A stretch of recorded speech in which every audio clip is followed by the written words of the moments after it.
BPF थांनाय council बिसायख'थिनि समाव थगाय थुसि खालामनानै पावारखौ लाबाय खिन्थु पावार लाखांनाय बिथांमोना ओनसोलनि जौगानायनि थाखाय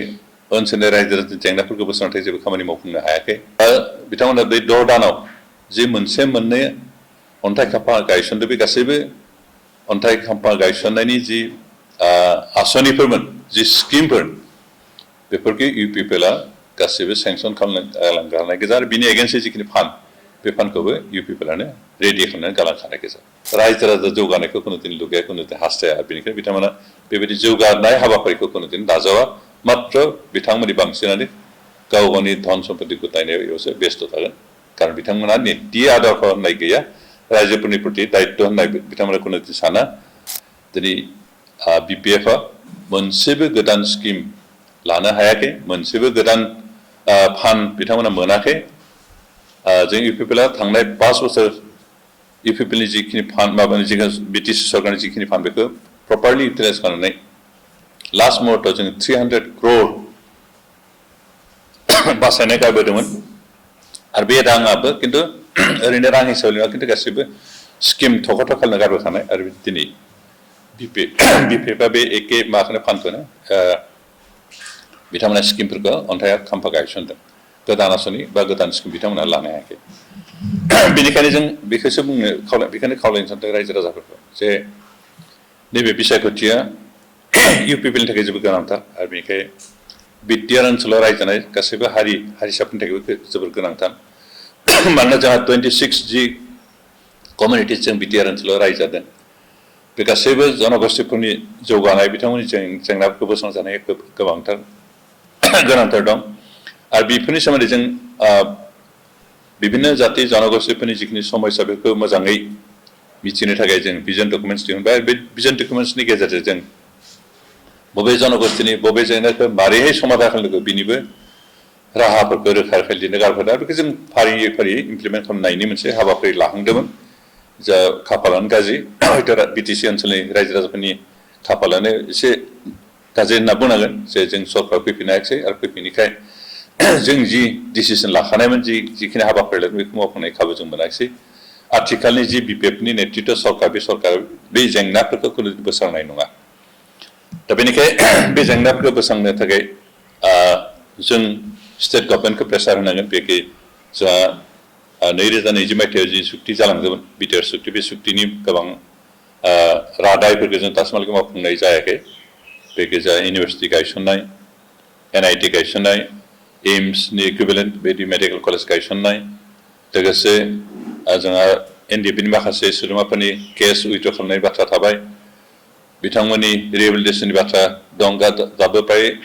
100निख्रुइबो बांसिना मोनाखै जा मार्टियासफोरनि जिखिनि एक्स ग्रेसिया बेखौबो मोनजोबनाय जायाखै माखासे मोनबाय बेनिफ्राय जोंहा बाउन्डारि इस्यु दं सनितपुर जिल्ला आरो बिश्वनाथ जिल्ला बे ओनसोलाव थानाय गामिफोरखौ बिटिआर ओनसोलाव सोसननायनि समय बाथ्रा दं आरो बे सिमा थिग खालामखांनायनि उनाव जोंहा गोदान समस्ति डिलिमिटेसन खालामनायनि बाथ्रा दं आरो बे गासैबो बाथ्राफोरखौ लानानै जों खामानि मावनो गोनां दं आरो बेफोरखौ जोंनि BPFनि दैदेनगिरिफोरा खुनुदिन सिन्था खालामा बिथांमोना खुनुदिन मावफुंनाय नङा आरो जोंहा सिमा थि जायागौमानि जा बर' कसारि वेलफेयार काउन्सिलनि सिमायाबो थिग जानाय नङा कनस्टिटिउसनबो जाहैनाय नङा बेनिखायनो बेयाव रिलेटेड दं बर' कसारि अट'नमास काउन्सिलनि सिमा आरो समस्ति गायसननाय लोगोसे जोंनि बिटिआरनि सिमा थि खालामनायजों लोगोसे डिलिमिटेसन खालामनाय बेनिखायनो मोनसेखौ अन्तत बिटिआरनि सिमाखौ थिग खालामनो हायोबासो बर' कसारि वेलफेयार काउन्सिलनि सिमायाबो थिग जाहैगोन समस्याबो थिग जाहैगोन बेनिखायनो जों बेखौनो खावलायदों बेखि बिटिआर ओनसोलाव थानाय बर' रायजो राजाफोर नोंथांमोना गासै बाथ्राखौ सिन्था खालामनानै जोंनि जि लं टार्म स्ट्रेटेजि जोंनि जि गोलाव समनि बिथांखि बेखौ जाफुंहोनो थाखाय आरो बर'फोरखौ मोनसे रोखा सिनायथिनि थांना थानाय खाबु होनायजों लोगोसे बिटिआर ओनसोलाव थानाय गासैबो जाति जनगोष्ठीफोरखौ सुख गोजोनै गोरोबलायनायनि गेजेरजों बिथांमोननि धन सम्पति रैखाथि होनायनि गेजेरजों थांना थानायनि जि खाबु होनो दिनै UPPLआ टारगेट लाना खामानि मावदों बेखौ जाफुंहोनो थाखाय साफ्रोमबो रायजो राजाफोरनो जाहाथे एबार नैबे बिसायख'थियाव UPPLनि ट्रेक्टरनि सावगारि जाहाथे भट होयो बेखौनो खावलायदों जों एबार गासै मोन 19 समस्तियाव बिजाथि होदों 15 जाबाय बिटिसि ओनसोलाव बिटिसि ओनसोलनि बाहेरावबो जोंहा मोनब्रै समस्तियाव जों बिजाथि गासै मोन 19 जोंहा पार्टी दं आरो बे 19 पार्टीनि नोंथांमोना जाहाथे साफ्रोमाबो भट होनानै देरहायो बेखौ खावलायदों जों बिटिसि ओनसोलनि सरकारखौ मोनसे हुस्थ सरकार मोजां सरकार जाथारनायखौ लुगैयो आरो बेनिखायनो जोंनो मोजां दैदेनगिरि नांगोन सानसुमै दैदेनगिरि नांगोन आरो सानसुमै मोजाङै प्रिन्सिपाल आरो माबाजों सोलिनो हानाय मोनसे अबजेक्टिभ आरो प्रिन्सिपाल लानानै खामानि मावनो हानाय बायदि पार्टीखौ देरहाजानायखौ जों लुगैयो कारण जाय पार्टीया खुनु प्रिन्सिपाल गैया नीति आरो आदर्श गैया बे पार्टीया देरहाबाबो ओनसोलनि रायजो राजानि जौगानाय खामानि मावनो हाया जा बिपिएफनि दैदेनगिरि चिफ हाग्रामा महरै बिथाङा गोबांबार बुंबाय थादों जे बिपिएफआ खुनु आदर्श गोरोबा जों सुबिदाबादि राजनैतिक दल होनना बुंदों आरो सुबिदाबादि राजनैतिक दलनि दैदेनगिरिफ्रा सुबिदाबादि जानायखायनो बिथांमोना रायजो राजानि जेंनाफोरखौ कुनुदिन खेर खेराया कुनुदिन नोजोर होआ कुनुदिन बोस्रांनो थाखाय खामानि मावा आरो बिथांमोननि नीति आदर्शआनो बेखौनो थिना कारण बिथांमोना नीति आदर्शआनो गैया जेरै सुबिदा मोनो बिथिं बारस्लायग्रा बिथिं लेम लांग्रा बिदि पार्टीसो बेबायदि पार्टीखौ सरकार भट होनानै देरहानानै जोंहा जेबो लाब जानाय नङा जों लुगैयो जे बिटिआर ओनसोलाव थानाय गासैबो रायजो राजाफ्रानो सोलोंथाइनि बिथिङाव दावगाथों रांखान्थिनि बिथिङाव दावगाथों जोंनि ओनसोलनि लामा सामा मोजां जाथों जोंनि ओनसोलनि सोलोंसालिफ्रा मोजां जाथों जोंनि गथ' गथायफ्रा मोजां शिक्षा मोजां सोलोंथाइ लानानै जौगालांनो हाथों मोजां साख्रि मोनथों आरो बेनि थाखाय जों बे थांनाय 5 बोसोर काउन्सिल सरकार समनिफ्राय सुपार 50 आसनि लादोंमोन जायनि गेजेरजों थांनाय 5 बोसोरनि गेजेर नङाबाबो जों 150सो स्टुडेन्ट 150सो सेंग्रा सिख्लाफोरखौ एपिएससि पास खालामनो हानाय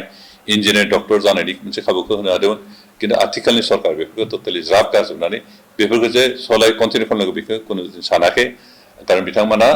रायजो राजा जौगानायखौ कुनुदिन लुगैया कुनुदिन हास्थाया बेनिखायनो बिथांमोना बेबायदि जौगानाय हाबाफारिखौ कुनुदिन नाजावा मात्र बिथांमोननि बांसिनानो गाव गावनि धन सम्पति गथायनायावसो बेस्थ थागोन कारण बिथांमोना नीति आदर्श होननाय गैया रायजोफोरनि प्रति दायित्व होननाय बिथांमोना कुनुदिन साना बे माबाखौ बिसायख'थि देरहानानै एमएलए मन्त्रि जानायखौ बिथांमोना धन सम्पति आरजिनो थाखाय मोनसे कन्ट्रेक्ट लानाय होननासो बिथांमोना सानो आरो बेनिखायनो बेबायदि दैदेनगिरि बेबायदि पार्टीनिफ्राय ओनसोला रायजोफ्रा कुनुदिन जौगाया आरो बेनिखायनो खावलायदों जे रायजो राजाफोर बेखौ बर' रायजो राजाजों लोगोसे गुबुन गुबुन रायजो राजा जायफ्रा बिटिसि ओनसोलाव रायजो जादों बिथांमोना गासै बाथ्राखौ मोजाङै नोजोर होनानै जे एबार बिसायख'थि इउपिपिएलनि बिजाथिफोरखौ जाहाथे देरहायो बेखौनो खावलायदों नोंथांमोन साफ्रोमखौ आं साबायखर होबाय खावलायबायबो लोगोसे नैबे बिटिसि ओनसोलनि जौगानायनि बाथ्राखौ नोजोर होनाय जे नोंथांमोना नैबे बिसायख'थियाव थिग जाहाथे डिसिसन लायो थिग जाहाथे डिसिसनजों भट होयो बेखौनो खावलायबाय